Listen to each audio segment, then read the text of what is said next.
That was the first time I met Ed, and he shared with me his dream to make the world's first computer animated film. And I, in the end, ended up buying into that dream, both spiritually and financially. Steve Jobs took a chance and invested $10 million to launch Pixar. The stuff that Ed and his team were doing was at the very high end, and I could see that it was way beyond what anyone else was doing.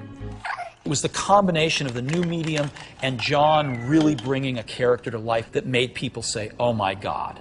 You know, and the smart ones say, look at this potential here. We were trying to pay the bills and just buy time. And that strategy really turned out not to work. There's a classic thing in business, which is the second product syndrome, if you will.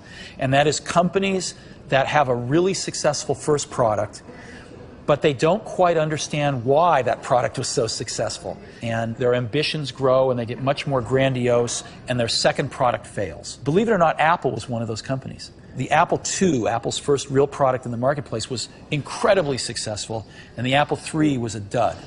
And so I lived through that, and I've seen a lot of companies not make it through that. My feeling was if we got through our second film, we'd make it. We decided that the only course of action was to ask John to go in right after he'd come off of A Bug's Life, without any rest, to go in and take over that film. Our business depends upon collaboration, and it depends upon unplanned collaboration.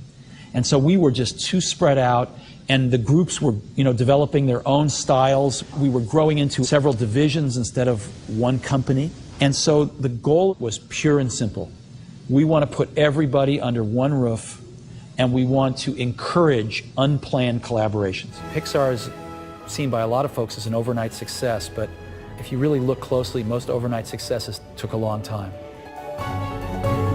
Ka-chow!